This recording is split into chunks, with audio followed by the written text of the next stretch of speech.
আল্লাহ তাআলার অশেষ অনুগ্রহে ইবাদতের আরেকটি গুরুত্বপূর্ণ মৌসুম বা সিজন আমাদের সামনে উপস্থিত। আর সে মৌসুম বা সিজন হলো জিলহজের প্রথম 10টি দিন। রমজানের পরে ইবাদতের সবচাইতে গুরুত্বপূর্ণ, তাৎপর্যপূর্ণ, ফজিলতপূর্ণ দশক এবং মৌসুম। জিলহজের প্রথম দশকের যত গুরুত্ব কোরআন হাদিসে এবং সালাফে সালেহীনের আমলের মধ্যে বর্ণিত হয়েছে, আমাদের সমাজে এই 10টা দিনের ইবাদতের ব্যাপারে মানুষের অবহেলা যেন ততটাই চরমে। ইসলাম জিলহজের প্রথম 10 দিনের যত গুরুত্ব, যত তাৎপর্য বর্ণনা করেছে, এর ছিটে ফোঁটাও আমাদের সমাজে সচরাচর চোখে পড়ে না। আমরা কোরবানির পশুর হাট কিংবা গরু ছাগলের আনাগোনা দেখে জিলহজ মাস আসছে সেটা টের পাই, অনুভব করতে পারি। অথচ সাহাবা ইকরাম রিদওয়ানুল্লাহি তাআলা আলাইহিম আজমাইন তারা জিলহজের প্রথম 10টি দিন ইবাদতের ব্যাপারে এত বেশি মাশগুল হতেন, এত বেশি রত থাকতেন যে তাদের বাজারে ঘাটে জিলহজের প্রথম দশকের আলামত বোঝা যেত। সাহাবী আবু হুরায়রা রাদিয়াল্লাহু তাআলা আনহু এবং কোন সাহাবী জিলহজের প্রথম দশক এলে বাজারে যেতেন শুধুই তাকবীর পাঠের উদ্দেশ্যে, কোনো কেনা বেচার উদ্দেশ্যে না। বাজারে দুনিয়াদারিতে মগ্ন মানুষগুলোকে জিলহজের প্রথম দশকের ইবাদতের ব্যাপারে স্মরণ করানো। এই জন্য বাজারে গিয়ে এই দশকে বলতেন আল্লাহু আকবার, আল্লাহু আকবার, লা ইলাহা ইল্লাল্লাহু, আল্লাহু আকবার, আল্লাহু আকবার ওয়া লিল্লাহিল হামদ। এই যে তাকবীর, তাহমিদ, তাহলিল, আল্লাহর একত্ববাদ, আল্লাহর বড়ত্ব এবং প্রশংসা জ্ঞাপন করা, এটা এই দশকের অন্যতম গুরুত্বপূর্ণ একটা আমল। এই আমল করবার জন্য সাহাবীদের কেউ কেউ বাজারে গিয়ে একটু সরবে বলতেন, যাতে করে তার শুনে শুনে অন্যরাও বলতে পারে। মিডল ইস্টের কোন দেশের কোন এলাকাতে একটি চমৎকার দৃশ্য জিলহজের প্রথম 10 দিন উপলক্ষে দেখা যায়। সেটা হলো বিভিন্ন বাসাবাড়ির গেইটে, গ্যারেজে, বিভিন্ন সুপার শপ, শপিং মল, ছোট বড় দোকান ইত্যাদিতে ছোট্ট একটা ডিভাইস সেট করে সেখানে তাকবীরের অডিও অনবরত চালু করে রাখা হয়। মৃদু ভলিউমে হালকা আওয়াজে যে তাকবীরের ধ্বনি চালানো হয়, এটার উদ্দেশ্য পথচারী বা আশপাশ দিয়ে যারা যাবে তাদের জন্য স্মরণ হয় যে এই দশকে নবী আলাইহিস সালাম নির্দেশ করেছেন ফাকসিরু ফিহিন্না মিনাত তাকবীরি ওয়াত তাহলিলি ওয়াত তাহমিদ। এই দিনগুলো যখন আসবে এবং তাকবীরের তাশরিকের আইয়ামে তাশরিকে যে দিনগুলো আছে সেগুলোতেও আল্লাহর একত্ববাদের বর্ণনা লা ইলাহা ইল্লাল্লাহ বলার মাধ্যমে, আল্লাহর বড়ত্বের বর্ণনা আল্লাহু আকবার বলার মাধ্যমে, আল্লাহর প্রশংসার জ্ঞাপন আলহামদুলিল্লাহ বলার মাধ্যমে বেশি বেশি যেন করি আমরা। নবীজি নির্দেশ করেছেন তোমরা এই দিনগুলোতে বেশি বেশি লা ইলাহা ইল্লাল্লাহ, আল্লাহু আকবার, আলহামদুলিল্লাহ এগুলো পাঠ করবে। এই জন্য ভাইরা আমার, আমাদের কর্তব্য হলো জিলহজের প্রথম দশকের ইবাদত, এর তাৎপর্য, এর আমল, এর গুরুত্ব, এর মাহাত্ম্য এই সম্পর্কে সমাজে জানাশোনা যেন বাড়ে, সচেতনতা যেন বাড়ে।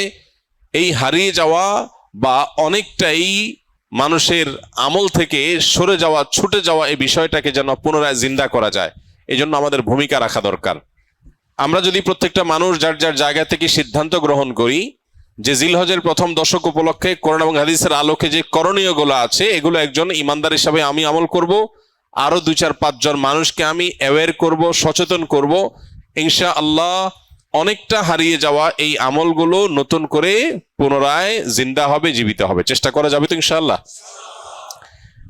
প্রিয় ভাইরা আমার, আমাদের মধ্যে কেউ যদি বাজারে যায়, চায়ের দোকানে যায় এবং যে একটু যদি জোরে আল্লাহু আকবার, আল্লাহু আকবার, লা ইলাহা ইল্লাল্লাহ, আল্লাহু আকবার, আল্লাহু আকবার ওয়া লিল্লাহিল হামদ, তাকবীর, তাহমিদ, তাহলিল যদি পাঠ করে, কোনো কাজ নাই, কোনো কারণ নাই, চায়ের দোকানের আড্ডার মধ্যে গিয়ে একটু উচ্চস্বরে তাকবীর পাঠ করেছে কেউ, তাহলে সমাজের মানুষ সেটাকে নেগেটিভলি দেখবে, মনে করবে লোকটার মাথায় সমস্যা কিনা, হঠাৎ করে তাকবীর কেন বলল। অর্থাৎ এই পরিমাণ গাফলতিতে আমরা নিমজ্জিত হয়ে গেছি যে আল্লাহর জিকিরটা আমাদের কাছে অস্বাভাবিক আর গাফলতিটা স্বাভাবিক হয়ে গেছে। এই পরিস্থিতি থেকে উম্মতকে বাঁচাবার জন্য আমরা একটু চেষ্টা করতে পারি না ইনশাআল্লাহ? স্কিলের ভাইরা যারা আছেন, বিশেষ করে ছুটি হয়ে যাবে, বাড়িতে যাবেন, ঘরে যখন একটু প্রবেশ করবেন, ঘরের লোকজন বিভিন্ন কাজে আছে, একটু মৃদু ভলিউমে, ডিস্টার্ব করার মতো আওয়াজে না, একটু মৃদু ভলিউমে আপনি যদি তাকবীর বলে ওঠেন, হয়তো আরেকজনের স্মরণ হবে ইনশাআল্লাহ। আমরা এখানেও যে কয়দিন আসি, আমরা বাহির থেকে এসে রুমে প্রবেশ করলাম বা কয়েকজনের মধ্যে প্রবেশ করলাম তখন যদি একটু সরবে পড়ি এই উদ্দেশ্যে যাতে করে অন্যের স্মরণ হয়, তাহলে হয়তো আমলটা জিন্দা হবে। জিলহজের প্রথম দশক উপলক্ষে আমাদের সবগুলো মনিটরে ইনশাআল্লাহ এই দশকে তাকবীরের ধ্বনি উচ্চারিত হতে থাকবে মৃদু ভলিউমে, যাতে করে অন্যদের স্মরণ হয়। এবং এই দশকের ফজিলত, তাৎপর্য, মাহাত্ম্য এবং করণীয় সম্পর্কে অনেকগুলো লিফলেট প্রিন্ট করা হয়েছে, আমরা এগুলো নিয়ে যাব ইনশাআল্লাহ। আর আমাদের সকল প্রতিষ্ঠানে আসুন্নাহ ফাউন্ডেশন থেকে আমরা একটা ফেস্টুন প্রিন্ট করেছি, 2 সাইজের, একটা ছোট আর একটা বড়। এই ফেস্টুনগুলো আমরা প্রত্যেকটা প্রতিষ্ঠানের একেবারে প্রবেশদ্বারে বা এমন জায়গায় যেখানে সবার অনবরত চোখ পড়বে সেখানে আমরা ঝুলিয়ে রাখবো। এই সবগুলোর উদ্দেশ্যই হলো জিলহজের প্রথম দশককে আমরা ইবাদত এবং আমলের একটা দশকে পরিণত করবো ইনশাআল্লাহ।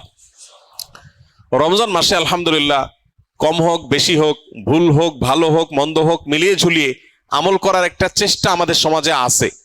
কিন্তু জিলহজের প্রথম দশক উপলক্ষে নেক আমল বা ইবাদতের তেমন কোনো কাজ দেখা যায় না। কাজ একটাই, কোরবানির গরু ছাগল কেনা বেচা। এছাড়া এই দশকের আর কিছু চোখে পড়ে? চোখে পড়ে না।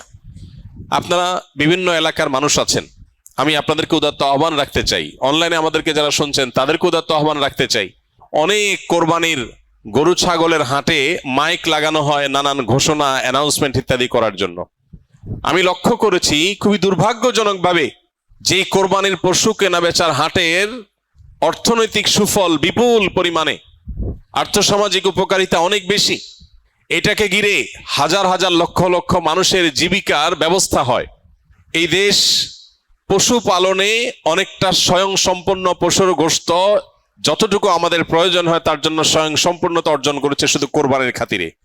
সারা বছর একটা বাছুর লালন পালন করার পর বা 2 বছর লালন পালন করার পর যখন বাজারে বিক্রি করে কেউ একজন গরিব মানুষের সংসার পালার মতো টাকা হয়ে যায়। বহু মানুষের জীবিকা এই কোরবানির এই ইবাদতের মাধ্যমে আল্লাহ তাআলা ব্যবস্থা করেছেন। কোরবানির এই আমলটা যেখানে একটা ইবাদত, আল্লাহর গুরুত্বপূর্ণ একটা নির্দেশ, আকামা রাসূলুল্লাহ সাল্লাল্লাহু আলাইহি ওয়াসাল্লাম বিল মাদিনাতি 10 সিনিন ইউদাহি, নবীজি 10 বছর কোরবানি করতেন, মদিনায় অবস্থান করেছেন এবং কোরবানি করতেন। শুধু বিদায় হজের সময় তিনি হজের সফরে ছিলেন, বাকি বছরগুলোতে তিনি মদিনা থেকে প্রতি বছর কোরবানি করতেন। তো কোরবানির এই আমলটা যেহেতু একটা ইসলামিক কাজ, একটা ইবাদত, সেই ইবাদতকে ঘিরে যে হাট বা বাজার হয় সেখানকার মাইকে গান এবং বাজনা বাজানো হয়, এর চেয়ে দুর্ভাগ্যজনক বাস্তবতার কি আছে? তো আপনাদেরকে আমরা উদাত্ত আহ্বান রাখতে চাই, এইসব মাইকে বিভিন্ন অ্যানাউন্সমেন্ট করতে হয়, বিভিন্ন ঘোষণা দিতে হয়, সেটা দেওয়া হোক।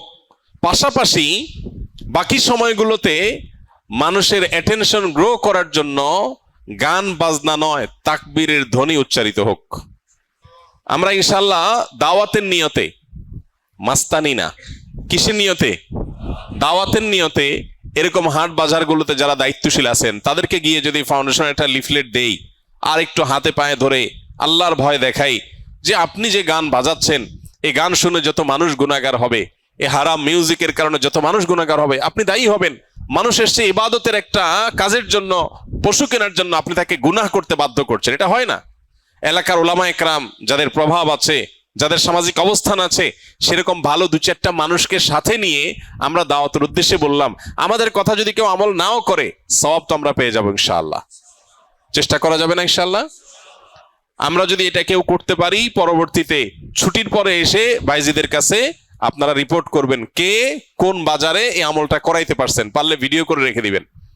আমি ইনশাআল্লাহ ছুটির পরে, আমি হজের সফর থেকে ফিরে আসার পরে আপনাদের মধ্যে যারা এই কাজটা করতে পারবেন আমি আলাদা করে তাদেরকে পুরস্কার দেবো ইনশাআল্লাহ।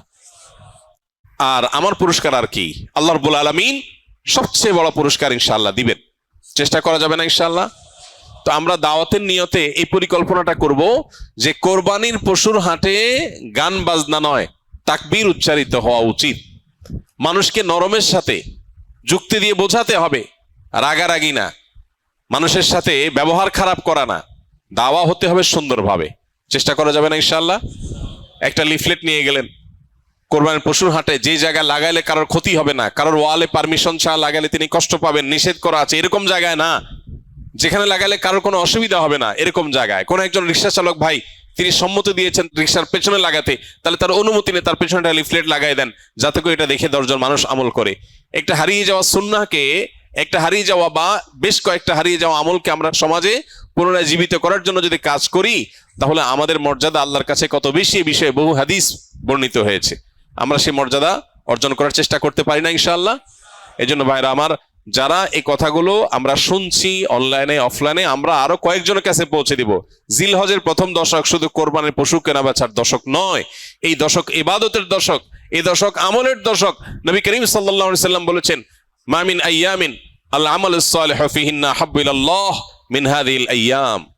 কিলা ইয়া রাসূলুল্লাহ সাল্লাল্লাহু আলাইহি সাল্লাম বলেছেন, জিলহজের এই 10 দিন, পহেলা জিলহজ থেকে 10ই জিলহজ পর্যন্ত, এই 10টা দিন নেক আমল করলে আল্লাহর কাছে এর মর্যাদা, মাহাত্ম্য, ফজিলত এত বেশি যে অন্য কোন সময়ের অন্য কোন আমলে আল্লাহ এত খুশি হন না বা আল্লাহর কাছে এত প্রিয় না। এই দশকের ভালো কাজ আল্লাহর কাছে যত বেশি প্রিয়।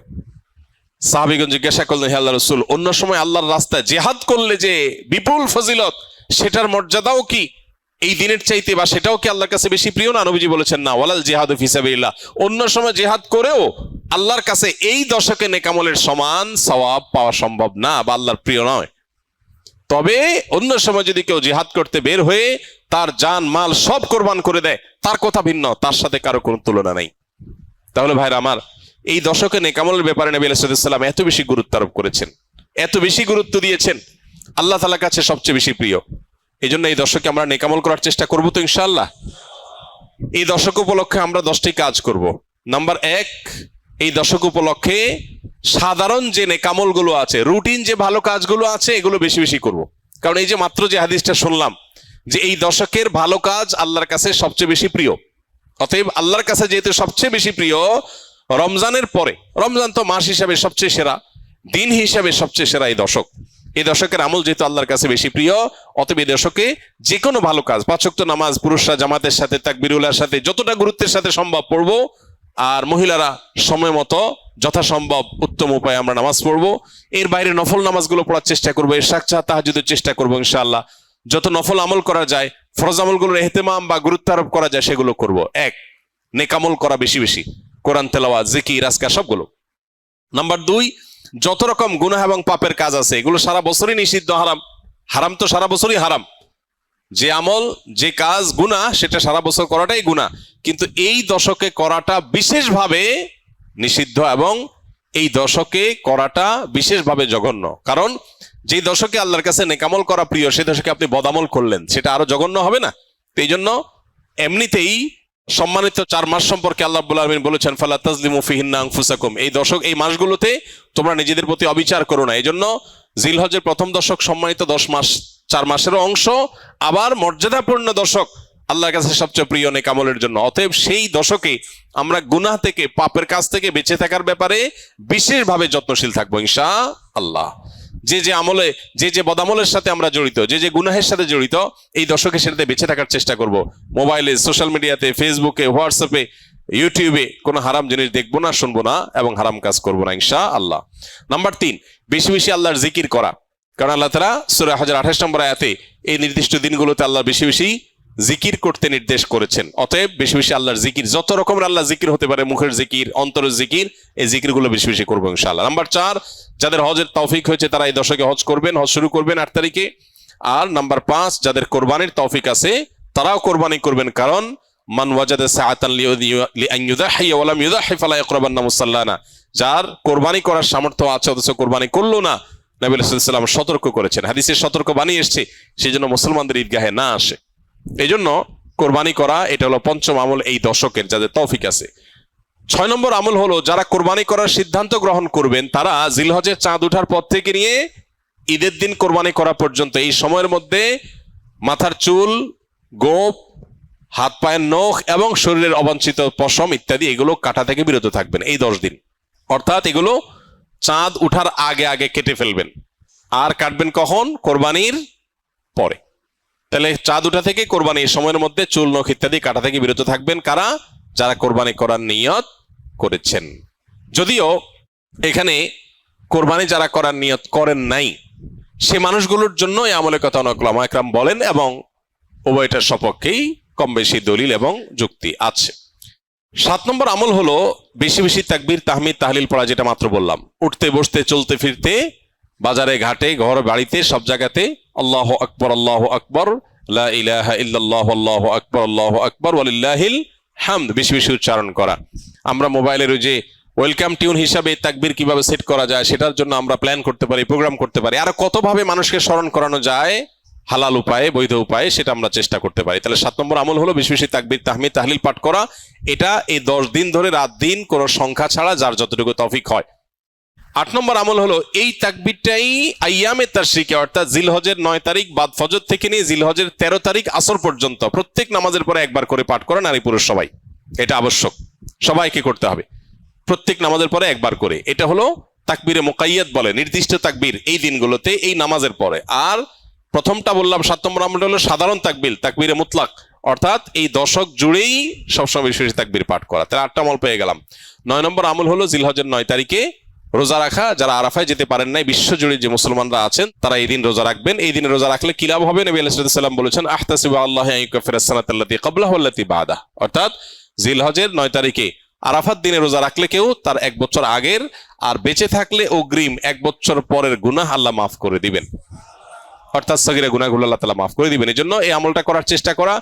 শুধু জিলহজের 9 তারিখই নয়, অনেক উলামায়ে কেরাম জিলহজের 1 থেকে 9 পর্যন্ত এই সবগুলো দিনকে রোজা রাখাটাকে মুস্তাহাব বলেছেন। আর 10 নম্বর আমল হলো ঈদের দিনে যে সুন্নাহগুলো আছে সেগুলো পালন করা। অতএব জিলহজের এই দশককে আমল এবং ইবাদত দিয়ে সাজাবার চেষ্টা করবো তো আমরা ইনশাআল্লাহ। বেশি বেশি তাকবীর, তাহলিল, তাহমিদ নিজেরা পড়বো, অন্যদেরকে উদ্বুদ্ধ করবো, চেষ্টা করা যাবে না ইনশাআল্লাহ। আল্লাহ রাব্বুল আলামিন আপনাকে আমাকে আমাদের সবাইকে আমলের তৌফিক দান।